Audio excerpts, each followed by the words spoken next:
Party छोड़ने का उद्देश्य यही है कि पार्टी जिस उद्देश्य के लिए उदय हुआ था वो उद्देश्य अब रहा ही नहीं। केजरीवाल जी केवल मोदी विरोधी नीति के साथ चल रहे हैं और जब उन्होंने पार्टी ने कांग्रेस के साथ और अन्य दलों के साथ अपना गठबंधन कर लिया तो निश्चित रूप से हम अब आप पार्टी को कांग्रेस आप कह के संबोधित करें तो ज़्यादा बेहतर है। हमारा उद्देश्य भ्रष्टाचार मिटाना था, अन्याय के खिलाफ लड़ना था, अच्छी व्यवस्था देना था जनता को, तो उस पर तो बात करना बहुत दूर है, केवल मोदी विरोधी बात की जा रही है। और जिस लिए हम पार्टी में आए थे वो उद्देश्य में लगता नहीं, इसलिए हमने पार्टी छोड़ दी। अब आपको ना पार्टी में एक हमने ईमानदारी छवि देखी केजरीवाल जी की, तो हम सब लोग पूरे राजस्थान से बड़ा संगठन बना संदीप जी ने, और मैं ज्वाइन किया माननीय हिम्मत सिंह जी आड़ा के साथ में। लेकिन जब हम पार्टी में गए तो देखा कि पार्टी की स्थिति बहुत ख़राब है अंदर से। भाजपा और कांग्रेस में भी हमने देखा है, लेकिन यहाँ स्थिति बहुत ख़राब है। एक तो यहाँ पर कार्यकर्ताओं की बिल्कुल कद्र नहीं है, और ऊपर जो केजरीवाल जी हैं लोग उनके बारे में कहते हैं वो बिल्कुल ज़मीन पे चलने वाले हैं, तो हमें तो ऐसा लगा नहीं, क्योंकि केजरीवाल जी कभी हमें मिले नहीं ढंग से। वो 2-3 बार उन्होंने राजस्थान में सभाएं भी की, लेकिन उनसे मिलना ही हमारे लिए बहुत बड़ा ये माने चलें कि एक बहुत बड़ा काम करना होता था, तो हम उनसे कभी मिल नहीं पाए। संदीप पाठक जी थे, उन्होंने भी कभी हमारे को तवज्जो नहीं दी। विनय मिश्रा प्रभारी था, उसने भी कभी हमारे को तवज्जो नहीं दी।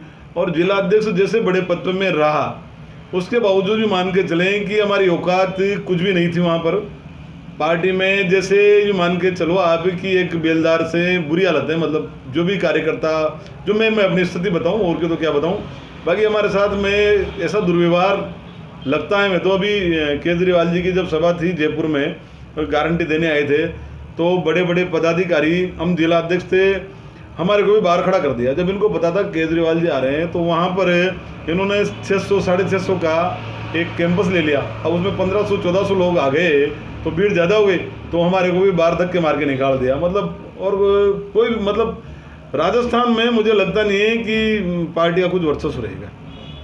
अब ये तो मैं कैसे कह दूँ, मैं जाना किसके साथ चाहता हूँ, ये तो जनता के ऊपर है कि किस तरह से लोग चाहते हैं कौन सी पार्टी को। पर यह है कि मोदी विरोधी जो है वो एक ही बात चल रहे हैं। आज अकेले मोदी जी खड़े हुए हैं, एक व्यक्ति देश की हित के लिए खड़ा हुआ है, जिसके न बीबी है, न बच्चे हैं, न परिवार है, उसका पूरा ही भारत उसका परिवार है।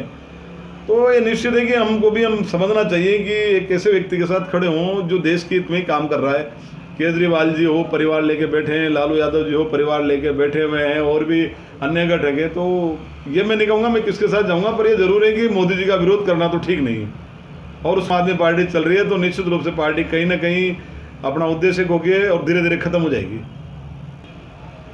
आचार्य जी, आप कोटा दक्षिण, मानिए कोटा दक्षिण का जो है भी खबर आई है कि संदीप शर्मा जी का टिकट फाइनल हो गया, और अभी कांग्रेस का तो फाइनल हुआ ही नहीं।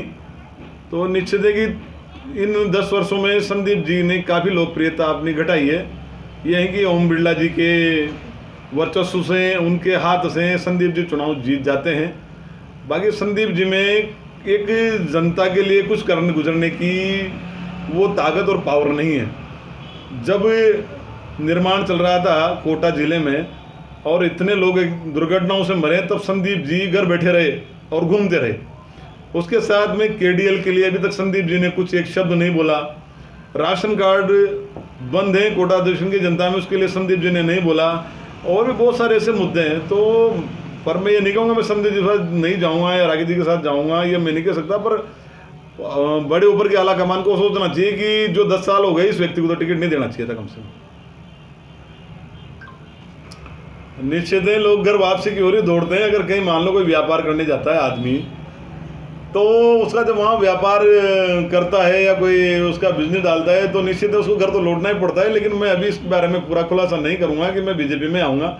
हाँ, अगर लगा कि कहीं इन लोगों का उद्देश्य, हालांकि मोदी जी के विचारों से हम प्रभावित हैं और रहे हैं, और मोदी जी के मैंने कहीं यात्राएं भी निकाली है, मोदी जी के लिए कहीं काम भी किए हैं, हर हर मोदी घर घर मोदी मैंने नारा भी दिया है। तो मोदी जी के प्रति मेरी मानसिकता है, पर यहाँ के स्थानीय नेताओं को लेकर मैं थोड़ा सा असमंजस में हूँ अभी। निश्चित है अगर दोनों पार्टियों में से तो जाने का हमारा विचार कम ही है, लेकिन मोदी जी के समकक्ष या मोदी जी के पक्ष में अगर मुझे जाना होगा, बाबा बालकनाथ चूंकि यहाँ पर प्रबल दावेदार मुख्यमंत्री जी के माने जा रहे हैं, ऐसा जनता कह रही है, तो सनातन धर्म के प्रति, ब्राह्मण कुल में जन्म हुआ है मेरा, तो सनातन धर्म के प्रति मेरा बनता है कि मैं कहीं ना कहीं मोदी जी और सनातन धर्म के प्रति काम करूं। तो इसलिए आगे की रणनीति तो मैं बता नहीं सकता, पर प्रयास देखते हैं क्या होता है, कि क्या होता है, क्या विचार है मन में मोदी जी के लिए क्या विचार? माननीय, मैं इतना सा कहना चाहता हूं कि मैं जब आम आदमी पार्टी में था तो निश्चित रूप से हमारे को नरेंद्र मोदी मुर्दाबाद के नारे लगाने पड़े, और हमने वो नारे लगाए भी सही।